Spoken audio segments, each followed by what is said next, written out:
The Geopolitics and Empire podcast is joined once again by Daniel McAdams, who is the executive director of the Ron Paul Institute for Peace and Prosperity. We'll be talking foreign policy and U.S., Russia, Ukraine, World War III. It's been about 2 years since we last spoke. How is the new normal life in Texas?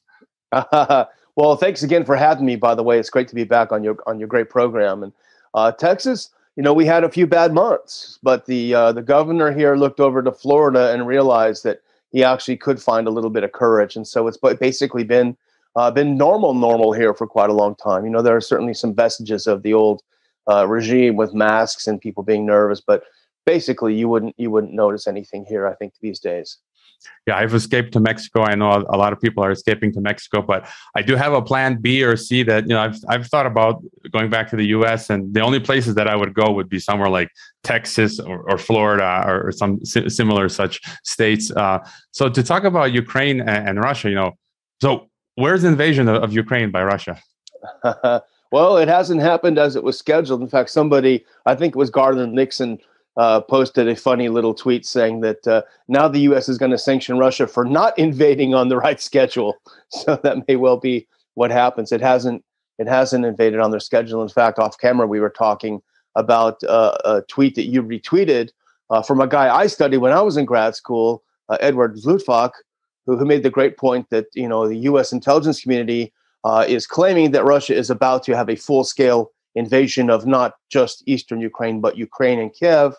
And he said that would go against this sort of reckless gambling would go against the entire history of Putin's behavior that we've seen so far. And he says, I'm not buying it. So when someone of his stature, who's not in anyone's real camp, says something like that, I think it's time to listen to him. And it was a welcome tweet, I think.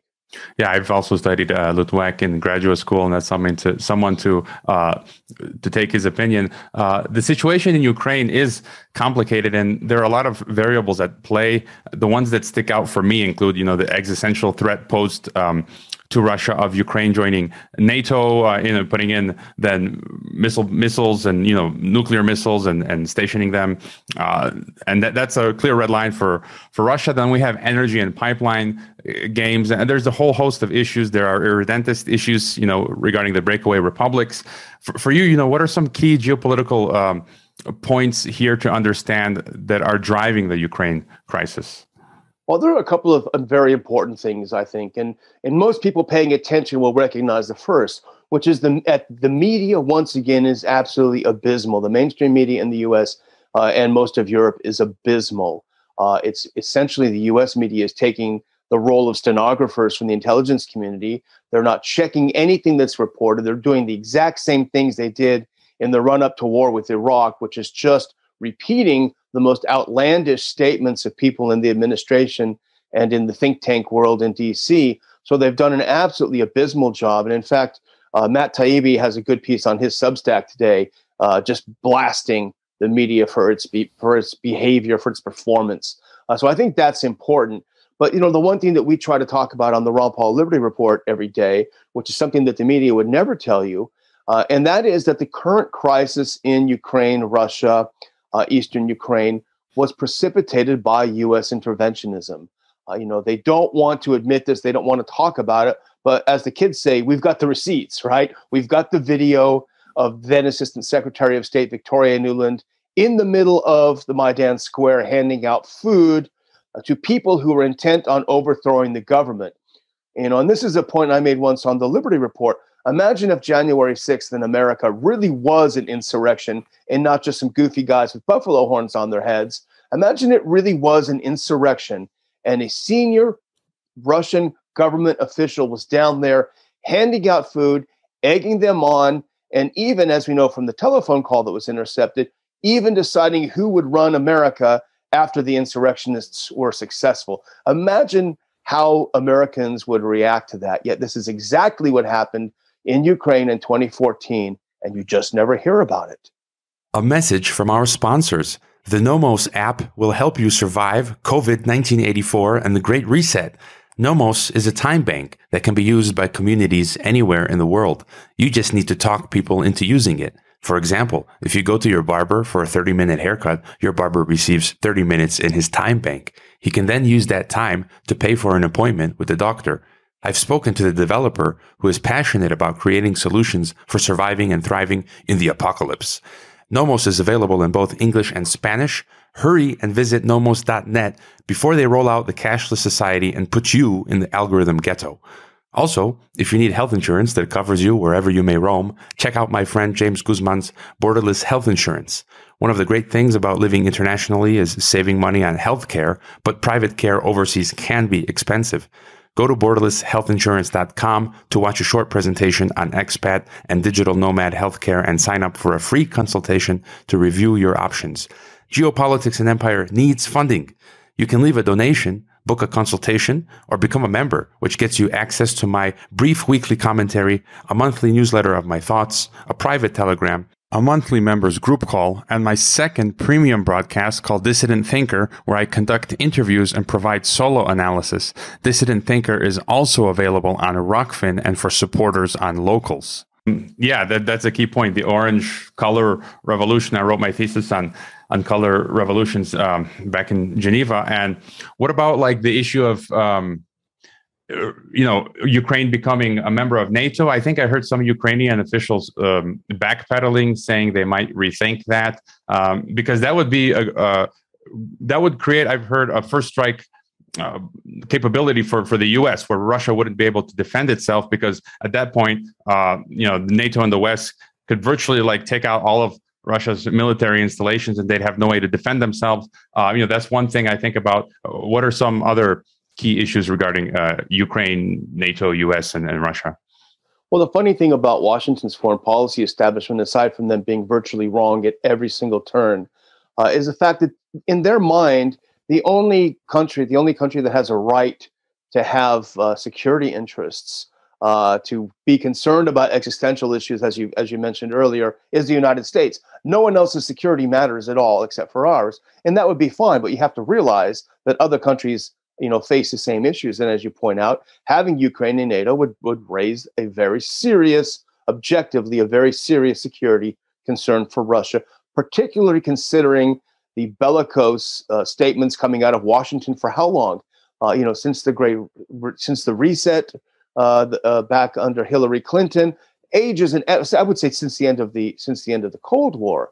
So you have an openly hostile West denying any kind of validity to Russia's security concerns. It's a recipe for disaster.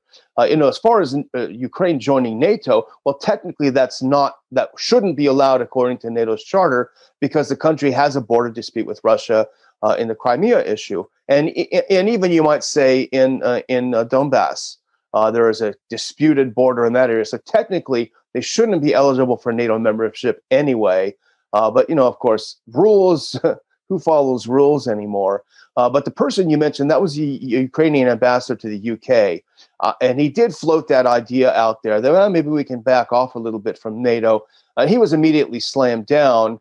And Zelensky, the president, now was asked, I think it was today, what about NATO? And he said, we have to guarantee our security, and NATO is that guarantee. So there's no official back down, but that certainly is something that, as we can tell, at least is on the minds of people.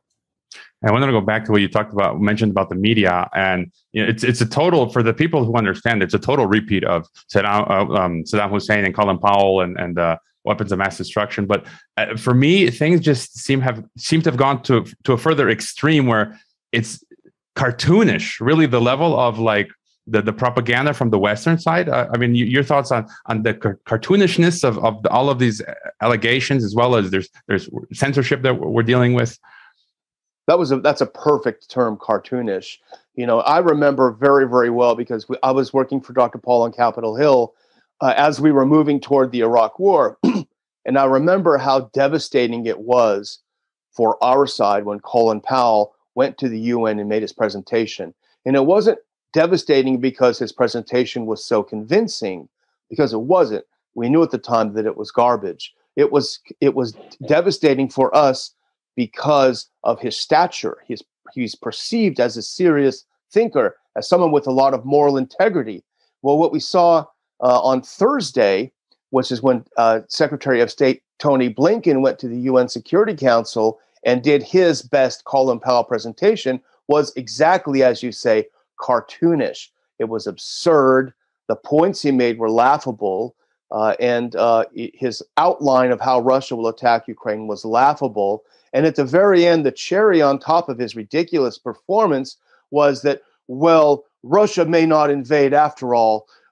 If they don't, we'll be glad that they followed our guidelines and reversed their course. So basically, wanting to take political credit for something that the Russians have said all along they have no intention of doing. It's like if I keep claiming you're going to shoot me, and you say I'm not going to shoot you, and you end up not shooting me. He's saying, well, I'm certainly glad you changed course on that shooting me thing. Yeah, and since you brought up Blinken, I had that question as well. So he was there at the UN accusing Russia of, every day they're saying they're about to carry out a false flag operation. That's one point where for the longest time, anyone talking about false flag is a conspiracy theorist. So I guess now, Blinken and Washington, the government, are conspiracy theorists. And as well, I was reading in Politico, the NATO Secretary General, Jens Stoltenberg, was accusing Russia of false flag operations. And if we talk about false flags, I would think it would come first from Kiev or Washington. They're the ones who most carry out these kinds of things. The last time was the chemical provocations in Syria. Those were false flags by the West. And so there are some reports that a kindergarten was shelled today by the Ukrainian side, possibly, which may have been a false flag attempt. What are your thoughts on this false flag talk and whether someone will actually try to stage a false flag? I think it's a very important and very, very concerning point. And we've said all along, Russia is not going to invade Ukraine. Russia does not want to take Kiev. It doesn't want to have the responsibility of this basket case of a country. But that doesn't mean that Russia will not abide by its very clearly stated position that we will intervene in Donbass if Kiev starts attacking Russian citizens, of which there are, some say, as many as 750,000 Russian passport holders living in that part of eastern Ukraine. And Russia has been very clear, we will protect these people. And that's why I am still very concerned, because anything could happen. The shelling of a kindergarten is just the kind of thing that can raise tensions to a high level. Now, there has been shelling going on since 2014 on both sides, or 2015 at least, on both sides of this. And it does happen. There has been an uptick lately. The U.S. has pulled its OSCE monitors out of the area. I think other Western countries have done the same. So there's a real danger here. And it happened, remember, was it in Iraq? There's a danger, and in Kosovo. There's a danger when you pull out the monitors, even that there may be one or two honest ones that might be able to say, no, those shells came from the Ukrainian side. It wasn't from the pro-Russia side. There is a huge danger, and I see an uptick right now in this. All it'll take is a few more kindergartens and maybe a hospital or two to be shelled by Russia, that you'll see some action. So definitely action is very possible, but not in the way the U.S. is predicting. I may be mistaken. I'm not sure if it was my Croatian president Milanovic or others who have said that this Ukraine fiasco is nothing more than a wagging of the dog by the Biden administration to distract from domestic problems in America. What are your thoughts there? In fact, I think there was an MEP from Croatia that just made a great statement about that. In fact, I just noticed it on Twitter, made an excellent statement saying that exact same thing. And even President Zeman from the Czech Republic had an interview that came out today where he was talking about this is the Iraq war all over again. The U.S. CIA has continually lies us into war. And this is a NATO partner, the president of a NATO partner country saying, these guys are full of crap. They're doing nothing but lying to us, and they continuously lie. I also had a question since I mentioned Biden. We've heard in the past, Joe Biden, I think when he was at the CFR talking about how he had a deal with the Ukrainian president, and if he didn't do what he wanted, he would withhold funds, $5 million or something. And then we have the issues with the Hunter Biden connection and corruption in Ukraine. And so what effect do you think the Hunter Biden and Joe Biden dealings and corruption have on the current Ukraine crisis? I think there's a lot there, and you're not allowed to talk about it in the U.S. media, but it was a $1 billion loan guarantee that was on the table when Joe Biden said, you have to fire this chief prosecutor or you don't get the money. And apparently what the chief prosecutor was doing was investigating his own son, Hunter Biden's nefarious activities in Ukraine. He is a well-known oil and gas expert, right? For $50,000 a month, he was being paid. But I think there is a lot of corruption, and I think probably Biden is afraid of having some of this get out. I don't know to what extent it drives it. I think certainly to a very large extent, what drives the current conflict is the fact that you have the holdovers from the Obama administration, which was behind the 2014 coup. They're the ones in the driver's seat right now. I mean, anyone who thinks that Biden himself is really in the driver's seat, I don't know about that. I mean, I've seen the guy talk, and I don't know. He's not even in the passenger seat, right? He's in the back seat. You have people like Jake Sullivan, who is increasingly coming under suspicion for his role in the fake Russiagate spying on candidate Trump and then President Trump affair. These people are deeply corrupt and deeply compromised people, but they are so absolutely full of themselves and certain of their rights, so full of hubris. That is a really dangerous combination. Yeah, you mentioned NATO, and I caught the news today or yesterday. Some European MEP, I think from some Nordic country, Heidi something, she was discussing now promoting the idea of opening NATO membership to all of the European member states now.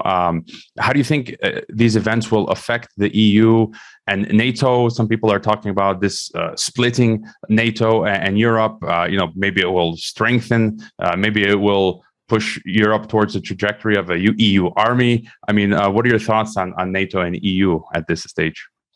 Well, someone I respect very much is Colonel Doug McGregor. He's an old friend of mine, and he's got a very strong view about this. He views this as the beginning of the end of NATO.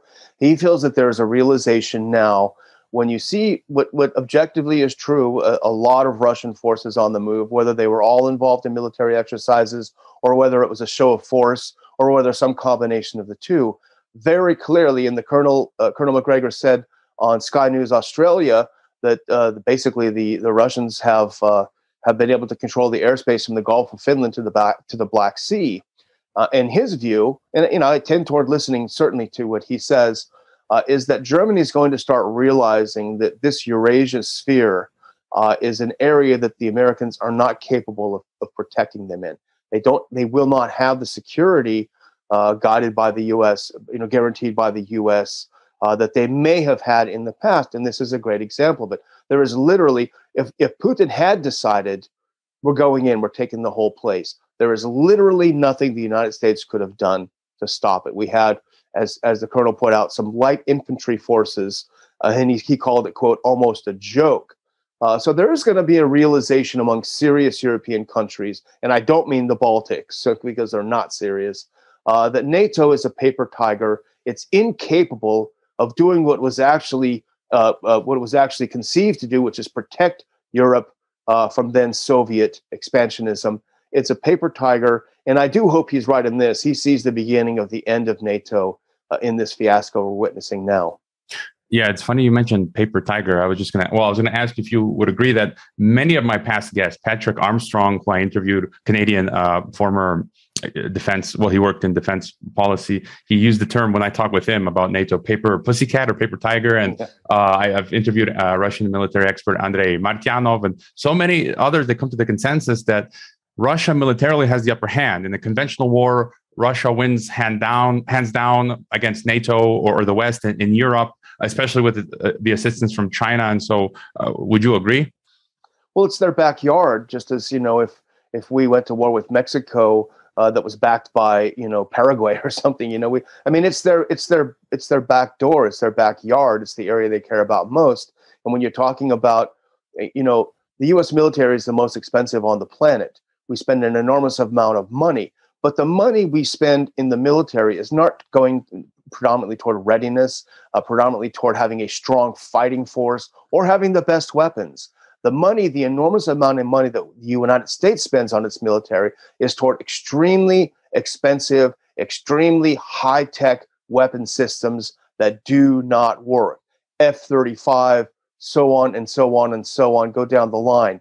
The military industrial complex gets rich off of these very expensive, very highly technical pieces of military work. And my old friend Chuck Spinney, who spent his career in the Pentagon studying this, and he still writes a lot about procurement and how it leads toward the U.S. having a weaker rather than a stronger military. Certainly, someone to talk with about this. But we have a very large and expensive military, but it's not the kind of military we need. Certainly not to protect this country. Yeah, it's interesting. I think Finland just bought 64 F-35s. So good luck with that. Have fun. Someone made the joke because one of them went off of the carrier a couple of weeks ago, and someone said they have more success as a submarine than as a fighter jet right now. Yeah, and my past guest Markianov discusses how the Russian I think Su-35 that they're called, they're much better than F-35s. I read today also that Lukashenko just said that he and Putin or Russia and Belarus are discussing what to do with the breakaway republics of the Donetsk and Lugansk. What do you think is going to happen there? Is that just going to be an issue that festers for a while, or that it might be incorporated into Russia? Well, all of the brilliant Russia watchers inside the U.S. Beltway will disagree. But the fact of the matter is, if you look at Putin's behavior objectively as the head of Russia, he's not a gambler. He's not a risk taker. In fact, he gets a lot of flack from people in Russia because he isn't.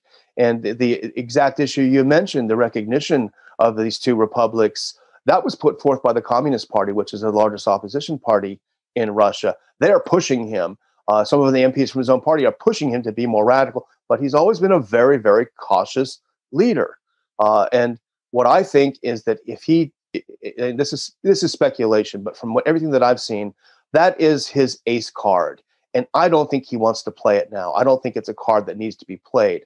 I think he can start raising, if we can dial this down some, I think the issue that will be raised, and Blinken made the issue today, of course he lied about it at the UN Security Council, but the issue of the Minsk Accords. If we bring this back to the table, which of course provided for a level of autonomy for the breakaway republics, if we return to a Minsk with Ukraine acting in better faith than they have in the past, I think for Putin that is far preferable than basically, playing that final ace, or even call it a nuclear option. Not technically, not literally, but it would be that. So I don't think it's the time that he's going to play it right now. I could be wrong.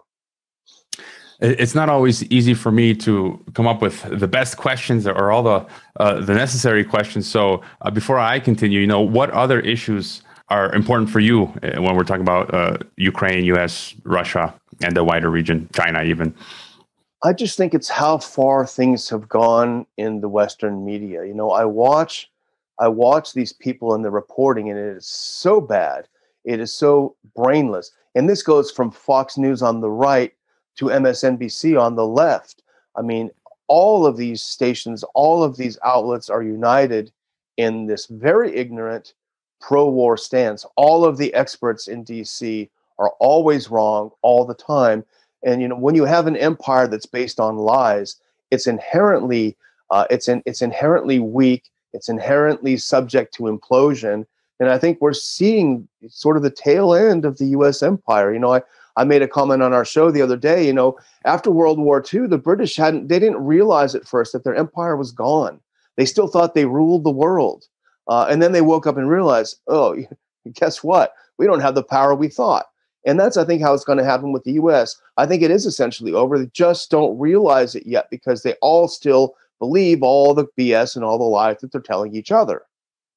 Well, I mean, since you mentioned that, I'd agree with you. One of the reasons I left the U.S. some 15 years ago, for many reasons, but was also because I kind of saw this decline. And there are different versions. People think it's going to be some big collapse, or that it'll just be kind of like a slow fart, and so what are your thoughts on the implications of the collapse? Like, we could see people talk about things as extreme as civil war and disintegration in that sense, or will it just be like what happened in Britain's case, where things just kind of slowly decline? Well, I think, again, a lot of the foreign policy analysts, so-called foreign policy analysts and Russia experts, they tend to look at the world through a very small tunnel, and they tend to talk to each other in an echo chamber. But I think if you step back and you look at the larger picture, which, of course, your podcast is dedicated to geopolitics, I think in the U.S., the end will be precipitated not by a military defeat necessarily, but by a defeat that comes at the hands of a broken economy, of a Federal Reserve that has printed money figuratively and literally to the trillions and trillions and trillions to the point where the U.S. can no longer sustain. And we're already seeing the squeeze on the middle class with inflation. The inflation tax is the most evil tax because certainly it hurts the poor and the middle class more than it hurts the wealthy. If steak goes up by $3, or if hamburger goes up by a buck a pound, it's not going to hurt. It's not going to hurt Jeff Bezos, but it's going to hurt the guy who's working for a living.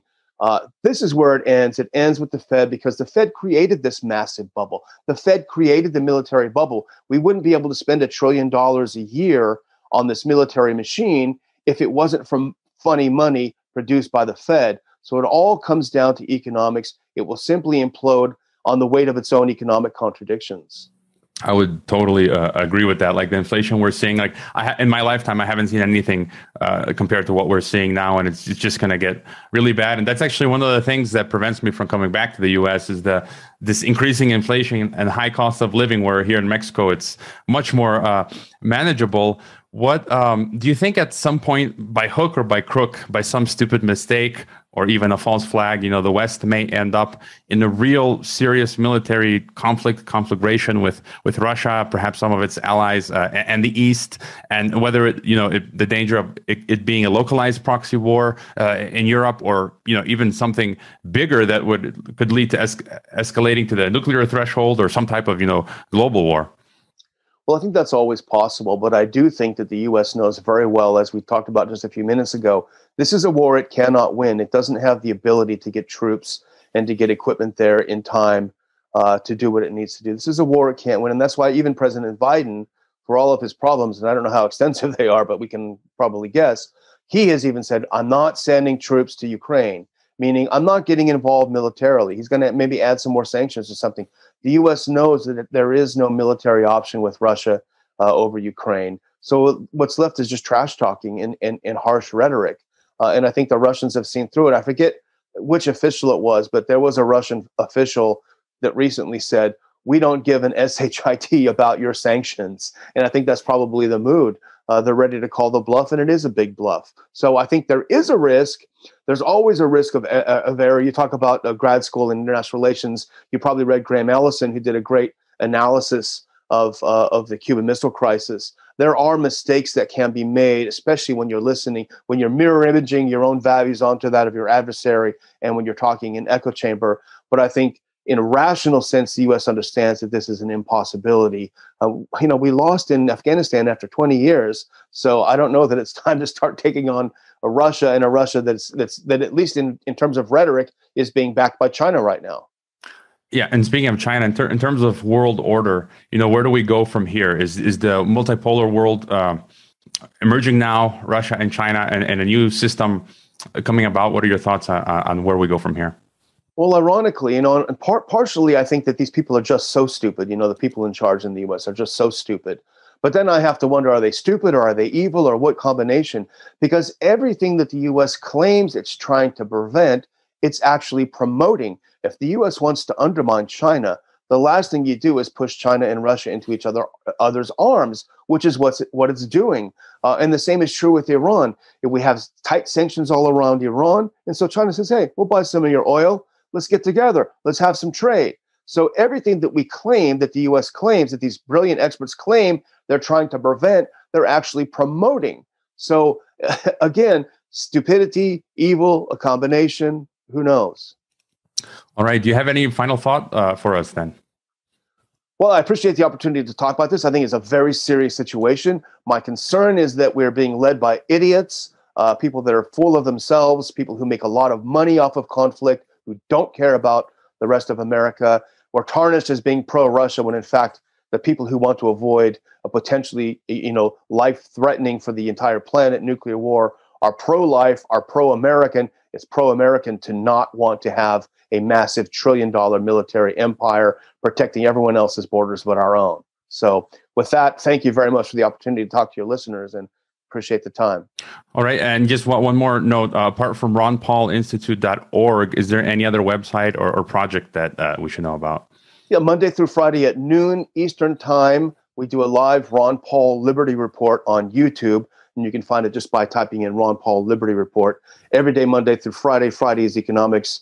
Monday through Thursday are everything else. So we appreciate anyone who wants to come in and watch and subscribe to our channel. Yeah, and also I would recommend checking them out on Odyssey, because YouTube is censoring. I just got another strike after being released yesterday, so I can't post for a week, and I got 3 months probation. And then again, everyone subscribe to Ron Paul Institute on Twitter, their newsletter. I think I just subscribed to your email list, and you're penning great analysis through the newsletter. And again, thank you for returning to Geopolitics and Empire. Thank you. I hope you enjoyed this Geopolitics and Empire podcast. The website is geopoliticsandempire.com, and I encourage you to sign up for the free email list that goes out with each podcast and every weekend with a collection of news headlines. The newsletter and website are our last lines of defense. We're being censored and deplatformed. It's nearly impossible to find Geopolitics and Empire on the Google search engine. We've been blacklisted. YouTube frequently takes down our videos with strikes. Facebook restricts our page. Reddit and Twitter take down posts. And after the Associated Press mentioned Geopolitics and Empire in a 2021 article co-written with Nato, our Patreon account was terminated. Vimeo also terminated our Pro account. The best free way to help Geopolitics and Empire is to leave a review on Apple Podcasts or elsewhere and subscribe to all of our media channels. You can find the video broadcast now on 5 platforms: Odyssey, Rockfin, Rumble, BitChute, and Brighteon. You can find the audio broadcast on the podcast ecosystem: SoundCloud, Apple, Spotify, and so on. My current favorite social media channels are Twitter and Telegram, but you can also find us on Gab, MeWe, Minds, Float, VK, Instagram, Facebook, and LinkedIn. Finally, Geopolitics and Empire is in dire need of funding to continue. You can leave a donation, purchase a consultation with the host, or become a member to receive additional benefits. We also produce a weekly broadcast called Dissident Thinker for members and Rockfin subscribers only. We will continue to fight the good fight come hell or high water. Thank you for listening.